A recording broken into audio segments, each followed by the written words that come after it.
سابق army chief general Qamar Javed Bajwa کو اپنی رہائش گاہ پر گرنے کی وجہ سے چوٹ آئی۔ ISPR کے مطابق وہ اس وقت CMH میں زیر علاج ہیں۔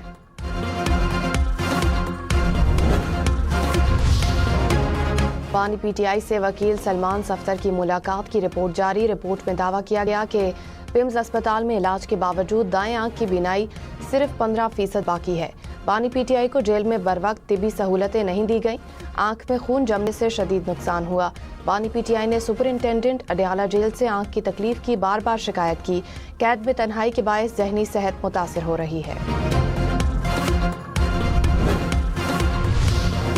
بنگلہ دیش کا اگلا وزیر اعظم کون ہوگا؟ انتخابی دنگل میں 7 گھنٹے سے پولنگ جاری۔ پولنگ سٹیشنز کے باہر قطاریں لگ گئیں۔ ووٹنگ کے لیے نوجوانوں کا رش۔ 300 اراکین اسمبلی کا انتخاب کیا جائے گا۔ بنگلہ دیش نیشنلسٹ پارٹی، جماعت اسلامی اور جاتیہ پارٹی کے درمیان کانٹے کا مقابلہ متوقع۔ 12 کروڑ 70 لاکھ سے زائد افراد حق رائے دہی استعمال کریں گے۔ انتخابات کے لیے 42,761 پولنگ سٹیشنز قائم۔ بنگلہ دیش کے گوپال گنج میں پولنگ سٹیشن پر بم پھینکنے کے باعث 3 افراد زخمی۔ بنگلہ دیشی عبوری حکومت کے سربراہ ڈاکٹر محمد یونس نے ڈھاکہ میں اپنا ووٹ کاسٹ کیا۔ بولے قوم نے خوفناک ماضی کو مکمل طور پر ترک کر دیا۔ آج خوشی کا دن ہے۔ نیشنلسٹ پارٹی کے چیئرمین طارق رحمان نے ڈھاکہ میں اپنا ووٹ کاسٹ کیا۔ جماعت اسلامی کے سربراہ شفیق الرحمان نے بھی ڈھاکہ میں حق رائے دہی کا استعمال کیا۔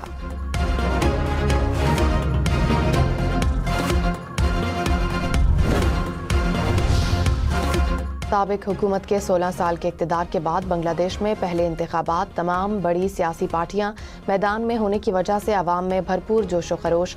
ملک بھر میں پولنگ سٹیشنز پر گہما گہمی۔ صبح سویرے ہی ووٹرز کی بڑی تعداد پولنگ سٹیشن کی طرف امڈ آئی۔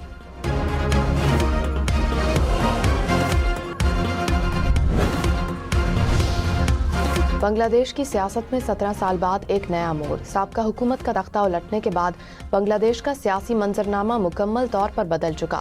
بنگلہ دیش نیشنلسٹ پارٹی اپنے قائم مقام چیئرمین طارق رحمان کی قیادت میں مضبوط جماعت بن کر سامنے آئی۔ 2 دہائیوں کی پابندی کے بعد بنگلہ دیش کی جماعت اسلامی پوری قوت کے ساتھ سیاسی میدان میں موجود ہے۔ جاتیہ پارٹی بھی بھرپور تیاری کے ساتھ میدان میں اتری۔ سابق دور حکومت میں زیر التوا رہنے والی جماعت اسلامی کے انتخابات میں بھرپور انٹری۔ 2013 میں پابندی لگنے کے بعد پہلے انتخاب میں حصہ لے رہی ہے۔ جماعت اسلامی 11 جماعتی اتحاد کی قیادت کر رہی ہے۔ اتحاد میں طلبہ تحریک جماعت، نیشنل سٹیزن پارٹی بھی شامل۔ جماعت اسلامی کے ہندو امیدوار بھی میدان میں۔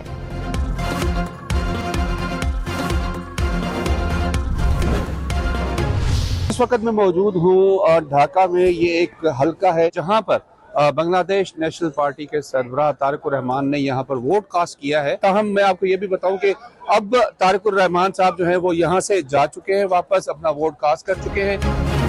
بنگلہ دیش کے انتخابات کی پل پل خبر ہم نیوز پر۔ ہم نیوز کی ٹیم الیکشن کوریج کے لیے ڈھاکہ میں موجود۔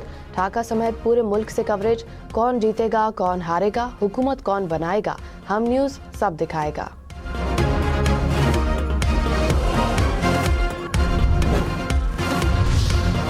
سپریم کورٹ کا 16 فروری سے پہلے بانی PTI کی آنکھ کا معائنہ ماہرین سے کرانے کا حکم۔ جسٹس یاہیا آفریدی نے کہا بانی PTI کی صحت کا معاملہ سنجیدہ ہے، اس کو نظر انداز نہیں کیا جا سکتا۔ آنکھ کا چیک اپ اس ماہر چشم سے کروایا جائے جس سے بانی مطمئن ہو۔ بانی PTI کو کتابیں ڈاکٹر کی ہدایت کے مطابق دی جائیں۔ سپریم کورٹ کی بانی PTI کی بچوں سے بھی بات کروانے کی ہدایت۔ کہا دونوں معاملات میں حکومت فرینڈ آف دی کورٹ کو بروقت آگاہ کرے۔ اٹارنی جنرل نے عدالتی ہدایات پر عمل درآمد کی یقین دہانی کرا دی۔ سپریم کورٹ نے توشہ خانہ فوجداری کیس کے مؤثر یا غیر مؤثر ہونے سے متعلق فیصلہ محفوظ کر لیا۔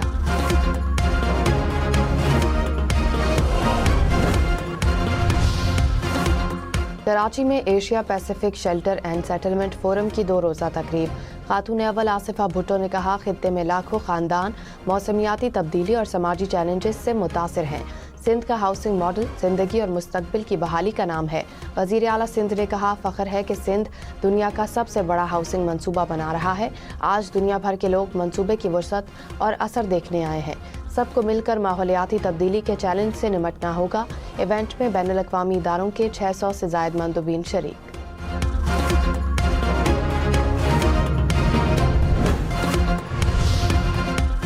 وزیر اعلیٰ پنجاب مریم نواز نے کہا ریاست کی نظر میں سب لوگ برابر ہیں، ترقی، خوشحالی اور خدمت کا سفر جاری رہے گا۔ ریاست کا کام صرف سڑکیں، ٹرانسپورٹ، اسپتال یا اسکول بنانا نہیں، ریاست کا کام جہاں کسی شہری کو مدد کی ضرورت ہو وہاں پہنچنا ہے۔ آٹزم کا شکار بچے میرے دل کے بہت قریب ہیں، ریاست نے ان والدین کا تھوڑا بہت بوجھ بانٹنا ہے۔ وزیر اعلیٰ پنجاب نے آٹزم میں مبتلا بچوں کے لیے جدید ریسورس سینٹر کا افتتاح کر دیا۔ مشرق وسطی میں دوسرے طیارہ بردار بحری بیڑے کی تعیناتی کی تیاری شروع، پینٹاگون کی تصدیق۔ کہا اقدام ایران کے خلاف ممکنہ فوجی کارروائی کے خدشات کے پیش نظر کیا جا رہا ہے۔ امریکی عہدیداروں کا کہنا ہے کہ کیریئر اسٹرائک گروپ کو ہدایت دی گئی ہے کہ وہ فوری تعیناتی کے لیے تیار رہے۔ ایرانی وزیر خارجہ عباس عراقچی نے کہا امریکہ کے ساتھ منصفانہ اور متوازن جوہری معاہدہ ممکن ہے، ہماری ترجیح سفارتکاری ہے، امید ہے بات چیت غالب رہے گی، ایران کسی بھی قیمت پر اپنی خود مختاری کے دفاع سے پیچھے نہیں ہٹے گا۔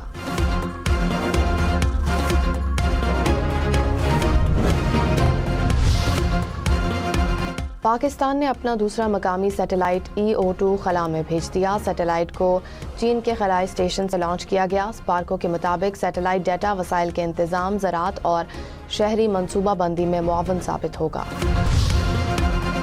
وفاقی وزیر اویس لغاری نے کہا نیٹ میٹرنگ ریگولیشن میں تبدیلی ریگولیٹر کا آئینی اختیار ہے، یہ کہنا درست نہیں کہ غریب عوام پر بوجھ پڑے گا۔ نیٹ میٹرنگ سے متعلق ریگولیٹر نے 5 بار تبدیلی کی۔ سوشل میڈیا پر ریگولیٹر سے متعلق مختلف باتیں ہو رہی ہیں۔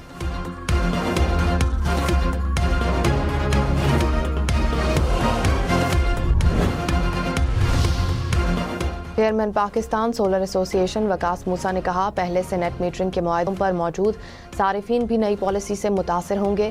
موجودہ صارفین کو بھی نیٹ بلنگ پر ہی منتقل کیا جا رہا ہے۔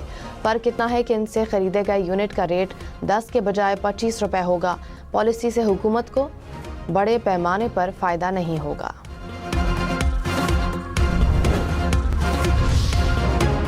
پاکستان کسان اتحاد نے حکومت سے نیٹ میٹرنگ کی نئی پالیسی فوری ختم کرنے کا مطالبہ کر دیا۔ صدر کسان اتحاد خالد کھوکھر نے کہا کاشتکار کو نیٹ میٹرنگ کی صورت میں جو ریلیف مل رہا تھا وہ بھی چھین لیا گیا۔ حکومت نے خود کسانوں کو سولر لگانے پر قائل کیا، اب حق چھینا جا رہا ہے۔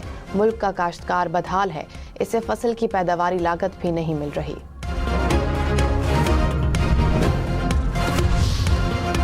پاکستان سٹاک مارکیٹ میں مندی، 100 انڈیکس میں 1200 سے زائد پوائنٹس کی کمی۔ کچھ دیر پہلے انڈیکس 1,81,844 پوائنٹس کی سطح پر دیکھا گیا۔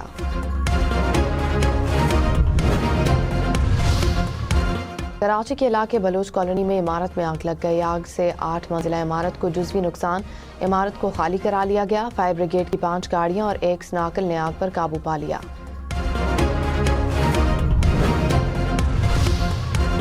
سوڈان میں دریائے نیل میں کشتی الٹنے سے 15 افراد ہلاک۔ خبر ایجنسی کے مطابق کشتی میں 27 افراد سوار تھے، 6 افراد کو بچا لیا گیا، 15 لاشیں اسپتال منتقل۔ وزیر اعظم کی ہدایت پر NDMA نے فلسطین کے لیے امدادی سامان کی ایک اور کھیپ روانہ کر دی۔ امدادی سامان میں آٹا، چاول، کھجور اور کوکنگ آئل شامل۔ NDMA نے کہا حکومت اور عوام مشکل کی گھڑی میں فلسطینی بھائیوں کے ساتھ کھڑے ہیں۔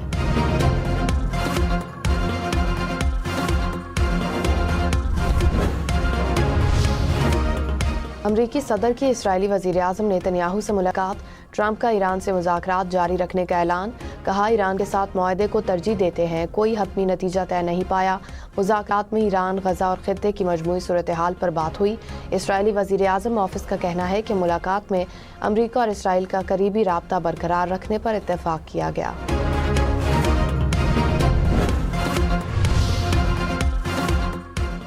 امریکی ایوان نمائندگان میں کینیڈا پر عائد ٹرمپ ٹیرف ختم کرنے سے متعلق قرارداد منظور۔ ٹرمپ کی جماعت ریپبلکن کے 6 اراکین نے بھی کینیڈا پر ٹیرف ختم کرنے کے حق میں ووٹ دیا۔ ٹرمپ نے دھمکی لگائی تھی کہ جس نے بھی ایوان نمائندگان یا سینٹ میں ٹیرف کے خلاف ووٹ دیا تو اسے انتخابات کے وقت سنگین نتائج بھگتنا پڑیں گے۔